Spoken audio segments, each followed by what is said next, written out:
Julian perished in an air disaster during a business trip, carrying his child. I chose not to follow him into death. At the obstetrics and gynecology department, I encountered a man identical to him, save for a mole at his eye corner, who claimed not to know me. I assumed he was merely a look-alike. Later, his brother Ethan informed me that he was not dead at all. He was with his new lover to have a child. In a few days, he will claim he did not board that plane but was kidnapped, keeping that woman in Hong Kong to enjoy the blessing of multiple partners. I asked him, "Why tell me this?" He replied, "I want you to marry me. He is utterly unworthy of you." I aborted Julian's child and married Ethan legally. Julian stood in the rain all night, pleading to see me once more. Julian traveled to Hong Kong on business, and his private plane crashed fatally. I fainted from weeping at his funeral. A medical check revealed I was over a month pregnant. I resolved to bear this child, but during a prenatal visit, I saw a man identical to Julian, supporting a visibly pregnant woman, who denied knowing me. In a panic, I rushed forward, grasped his hand, gazed at the face I longed for, and wept, "Julian." He regarded me with an utterly unfamiliar stare and said, "I don't know you, my name is Liam." The woman beside him, clutching his arm, called out with a hostile glance at me, "Honey, our number's been called." I then noticed a red mole beneath his left eye, absent in Julian. Dazed, I released his hand, overwhelmed by infinite disappointment. It wasn't him. He was truly dead. I retrieved a pearl necklace the woman dropped and sought them out. On the hospital lawn, I saw a familiar figure, Ethan, Julian's brother, standing with this man. Was it mere coincidence? I observed Ethan glaring at him in fury. "Do you realize how devastated Clara was hearing of your death? She fainted from crying and was found to be. Serena is 7 months pregnant and due soon. I couldn't let her give birth alone. Childbirth is a life-or-death ordeal for women, so I faked my death to care for her, though Ethan's words were cut off." I stood frozen, hands and feet cold. It took me ages to grasp 2 simple sentences. Julian faked his death to tend to another woman's childbirth, her 7-month pregnancy proving his long-standing betrayal. Ethan sneered at him, "If you can't let go of another woman, you should divorce Clara and not hold her back." "I can't divorce Clara. After Serena delivers, I'll send her back to Hong Kong, stay out of Clara's sight, and tell her I missed the plane due to a kidnapping, escaping eventually, one in the north, one in the south, no interference." "Then why return to Beijing now? Aren't you afraid Clara will be hurt?" "I tattooed a mole by my eye. She won't recognize me. My mother wants to see her eldest grandson born." I saw him punch Julian, cursing him a bastard. Ethan's angry footsteps faded as I hastily hid behind a tree, clutching my prenatal report tightly. One in the north, one in the south, no interference. I suffered sleepless agony over his death, while he schemed to revel in multiple partners. I returned to the Jiang family in a daze, only to find Julian there with Serena. My mother-in-law pulled me aside, introducing, "This is Julian's cousin, who rushed from Hong Kong upon hearing of his death to bid him farewell." Seeing my mother-in-law complicit in the deception chilled my heart. No wonder she, ever doting on her son, arranged his funeral more rationally than I did. It was a setup from the start. "This is his wife, 7 months pregnant. Please help care for her." I hadn't yet told my mother-in-law of my own pregnancy. She had long yearned for a grandson. My childhood emotional burdens left me frail, and despite 2 years of effort to conceive for the Jiangs, I failed, prompting her haste to welcome Serena. I said coldly, "I'm neither a servant nor a doctor. How can I care for her? Hire a professional instead." Serena's face flashed embarrassment as she squeezed out tears. "Does sister-in-law dislike our presence? We wouldn't have troubled you had we known." Julian tenderly embraced her, wiping tears from her eyes. "Don't cry. The doctor says your pregnancy is unstable and it could harm the baby. If sister-in-law truly dislikes it, I'll take you to a hotel." My mother-in-law's face darkened. "If you can't tolerate them, leave. This is the Jiang family, not your domain." I saw the 3 of them aligned against me: my husband who cherished me, my mother-in-law who treated me as a daughter, now both siding with this woman to condemn me. I am indeed not a Jiang. I bit my lip hard to stem my tears and resolved to leave the Jiang family. After I retreated to my room, they discussed me in the living room. With Julian off and away on business this year, leaving no man at home, I installed surveillance last month, unbeknownst to him. I saw Serena feign concern. She won't really leave. Should I apologize? Julian swiftly dismissed it, consoling her. No, where could an orphan like her go? The Jiang family is her home. Good, I'd hate to break up your family. He kissed her forehead. You're the sensible one. If she were half as sensible, I wouldn't face these troubles. I am indeed an orphan, but my parents died saving Julian. That year, after arguing with his mother, he ran off, and my parents drove to find him, my father stabbed to death by traffickers to rescue him from abduction.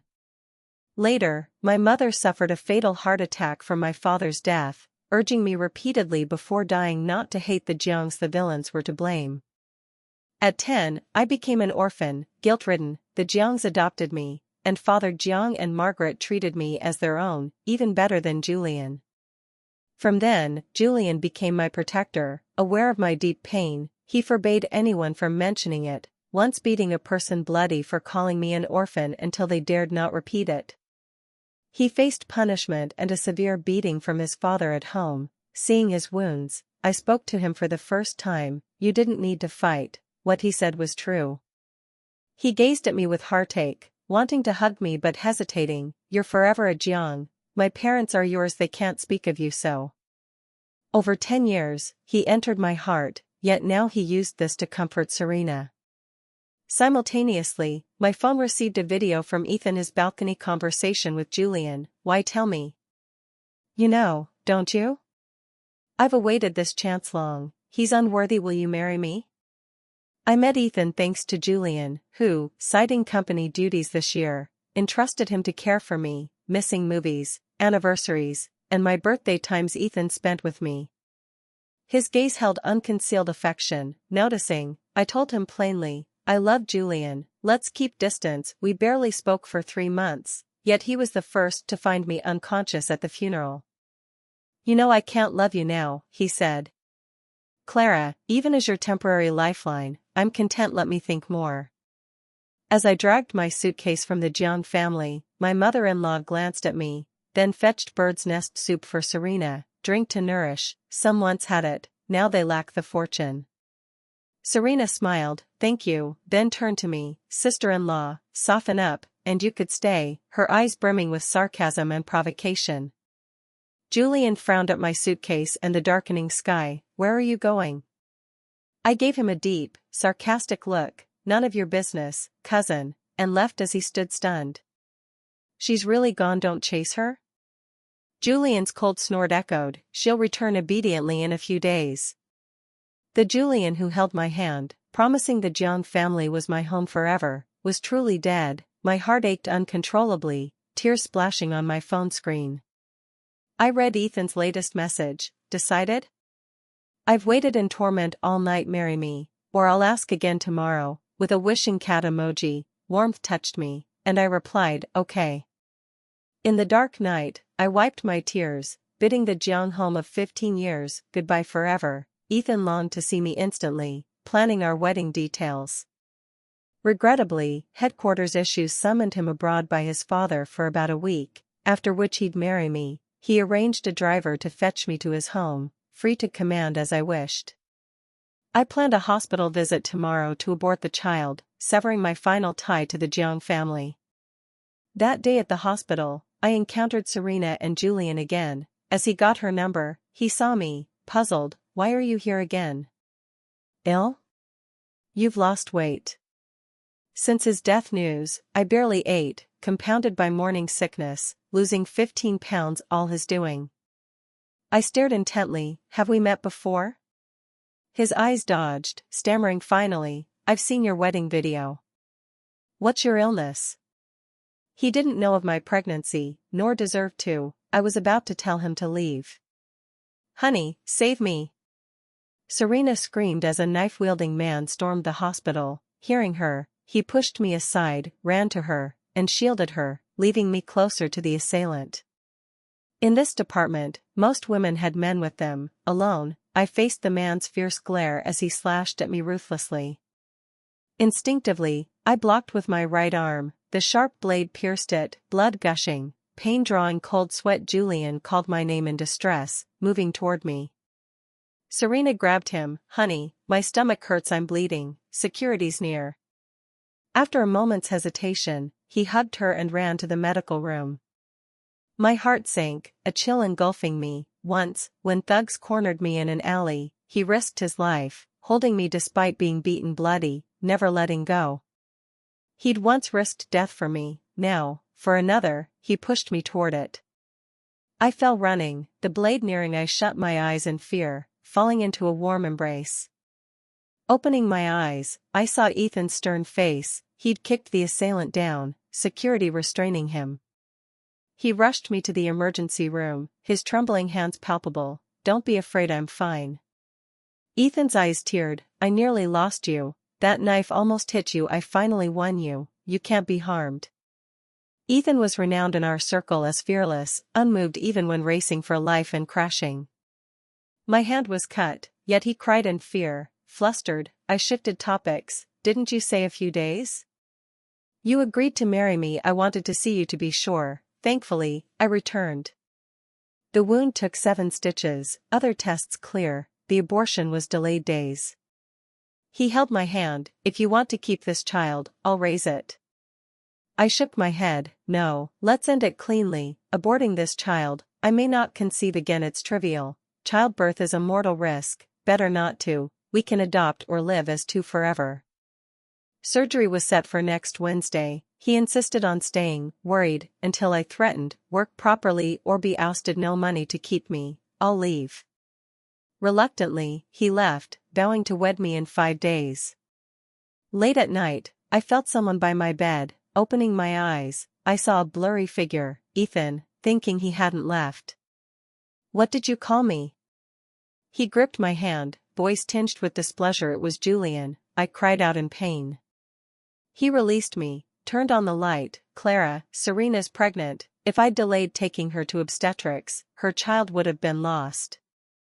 Under the light, his emotions were inscrutable. Facing his demeanor, I lowered my eyes, devoid of hope, yet my heart throbbed with unrelenting pain. I smirked bitterly. You're her husband, protecting her naturally. Why explain anything to me? Unaccustomed to my tone, his face soured, finally questioning accusingly. When did you get so close to Ethan? I sneered. You and I have no ties. What right have you to ask? I need rest now. He stood. Don't get too close to Ethan. His motives aren't pure, laughable words. Forgetting he introduced Ethan to me, now daring to order me as a cousin after impregnating another for 10 months. After 3 hospital days, all tests clear, I was discharged. To marry Ethan, I needed to retrieve my household registration. My registration had moved to the Jiangs. Upon my return, Margaret mocked. Toughness fades fast. Back in days, no entry unless you kowtow, vowing to tend Serena's postpartum. Serena feigned generosity. We're family, a simple apology suffices. Julian glanced at my bandaged wound. Mom, drop it, she was hurt yesterday. His lie was so careless, calling Mom. I tired of their nonsense, too lazy to expose him, just wanting to sever ties forever, reaching out. Give me the registration, I'm moving it. Julian's face darkened. Why move your registration? Since I'm no longer a Jiang, it's only right, I replied. At that moment, people burst in. A life for a life, hand them over. Our elder's life matters. You're shameless. Money doesn't rule. I brought media to expose your crimes. Serena shrank behind Julian, muttering, I didn't mean it. I was so scared then. That day at the hospital, she'd pushed an elder in fear to flee. Now he's comatose. Footage was unclear. Only she and I seemed likely culprits by distance. As media stormed in, Julian fixed on me. Clara, apologize. Whatever compensation, the Jiangs will cover it.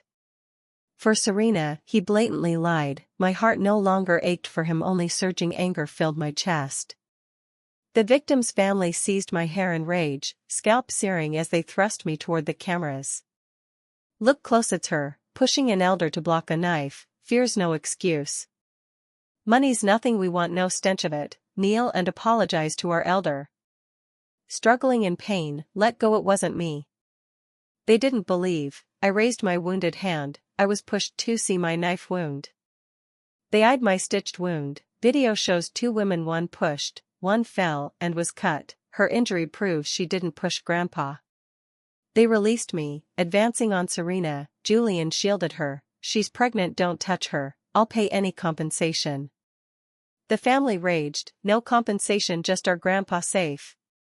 Police were called, we were all taken to the station.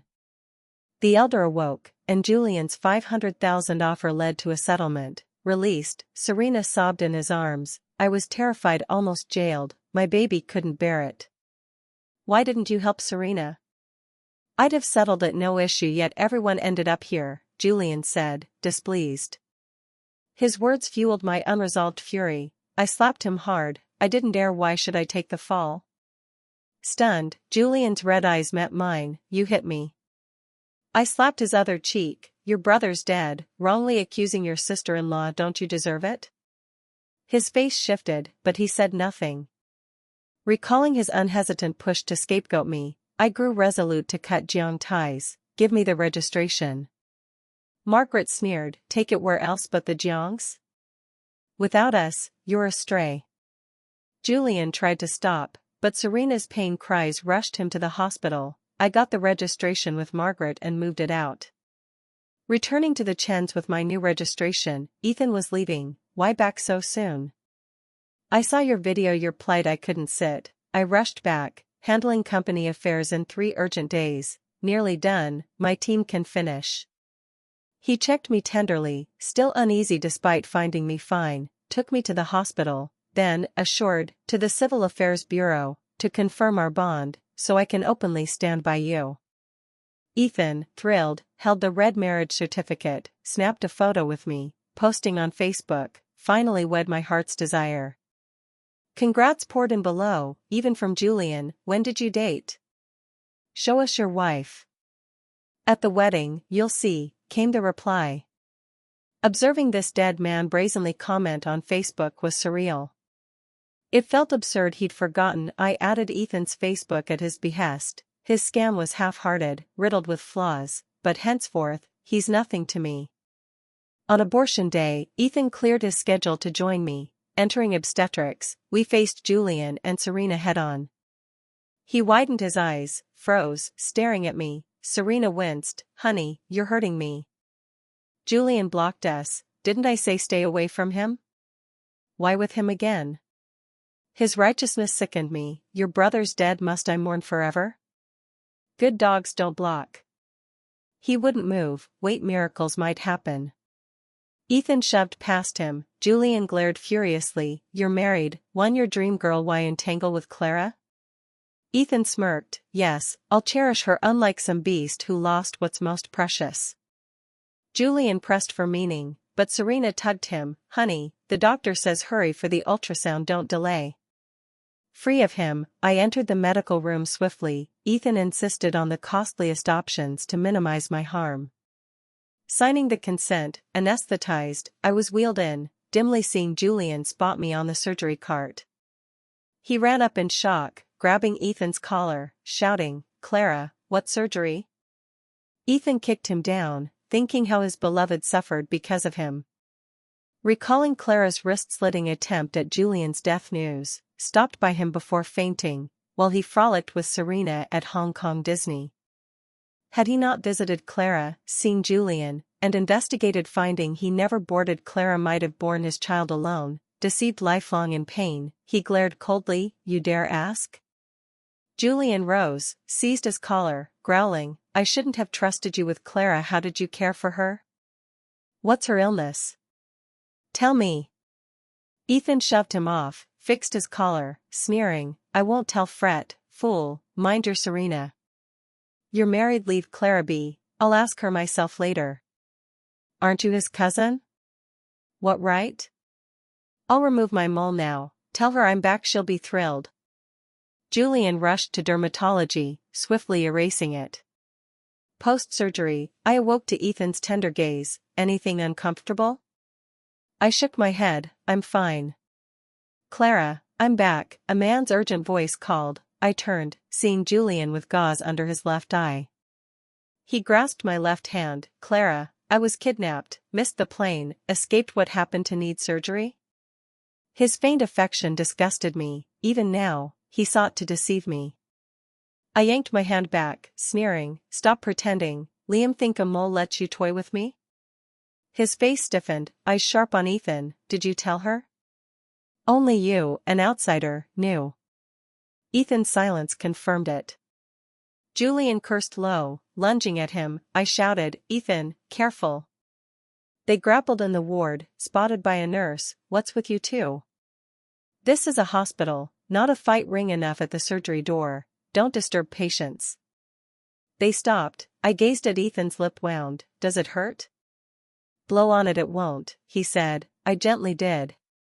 Julian grabbed my arm, forcing my gaze, eyes blood red. I'm hurt worse you don't ask. I'm your husband. Not my husband, you're Serena's. Tend to her, lest her pregnancy falters. His face paled, releasing me. Clara, wait, I'll explain, he said, fleeing my ward in haste. Ethan said, my oversight, I should have switched hospitals to avoid him. You're discharged this afternoon. I'll live at your place, I like it there. The yard brims with my beloved irises, long desired, but Margaret's pollen allergy barred flowers. Good, it's our home, he said. After moving to the Chens, Ethan said Julian sought me everywhere. See him? He asked. I shook my head. Our words were done, no need to meet. I knew he searched, bombarding me with messages. Where are you? I blocked countless numbers. A smile eased his face. You seem tense? I confessed before. You firmly said you loved Julian, ignoring me. Childhood sweethearts, I feared you'd soften for him. I'm not hard-hearted, else I wouldn't have seen the Jeongs as true family for their kindness, I admitted. I heed Mom not hating them, but I'm no fool. His many wrongs can't be easily forgiven, I said. I'll have wedding dress designs sent, pick some, I'll have them made. Once you're rested, we'll wed, he planned. Julian somehow learned I was at the Chens. The butler stopped him, asking, young madam, see him? No, he lingered downstairs. Darkness fell, lightning flashed, rain poured. He gazed up at the second-floor bedroom, drenched instantly. Clara, I've sent Serena to Hong Kong, no more contact, see me once. He thought her departure could erase all, resuming our past. He didn't grasp a relationship, like porcelain, once cracked, bears eternal scars, even if mended. An unknown message hit my phone. You think he loves you? It's due to your parents' death haunts him, he'll never drop you. He loves me, I'm due soon, you'll be cast aside. Serena sent it. Vile photos and voice messages flooded in, yet her words stirred nothing. Who he loves or not is irrelevant now. I snapped him in the rain. Take him and leave my sight, stop bothering me. Silence followed. I drew the curtains calmly, ignoring his self-pity. After being drenched in the rain all night, Julian was hospitalized with a high fever and lung infection. Margaret called me. Julian is sick, why haven't you come to take care of him? In response to her self-righteous tone, I retorted, even if he really dies, don't call me again, since I have already attended his funeral. Margaret was clearly taken aback by my indifference, paused for a moment, and softened her tone. Clara, this time Julian is at fault, but which man doesn't fool around? As long as he comes back in the end, that's good. You must seize this opportunity, otherwise, as an orphan, who would want you? Back when you found out Julian's father was cheating, why did you grab the steering wheel, causing the car accident that killed him? Why didn't you tell yourself to be more magnanimous then? You ungrateful girl, we raised you for 15 years, do you have no conscience? Julian refuses treatment without seeing you. What's wrong with coming to see him? Your family did raise me for 15 years, but I don't owe you anything. Don't contact me again in the future. A month later, after my miscarriage, Ethan had prepared our wedding. Invitations were sent to all the prominent families in Beijing. Actually, there's no need to make it so grand. He held me and said, I just want to announce to the world that you are mine, so that Julian won't bother you anymore, and even if he regrets it deeply, it's useless. Faced with his childish tone, I couldn't help but smile. He probably has given up. After all, Serena is about to give birth this month. Julian was forced by Margaret to receive treatment in the hospital and indeed did not bother me again. The invitation has been sent to the Jiang family. Whether he comes or not, he will know that you have married me. On the wedding day, I chose a mermaid wedding dress and was about to walk towards Ethan when Julian rushed in. He ran onto the stage and grabbed my hand. With bloodshot eyes and a trembling voice, he said, "Clara, how can you marry him? You are my wife, we are not divorced." The guests below became restless. Someone said, "This bride looks so familiar. Isn't she the daughter-in-law the Jiang family married 2 years ago? How is she marrying into the Chen family now? She didn't even divorce, and now she's remarrying. This is too outrageous. Isn't Julian famously known as a wife-doting maniac?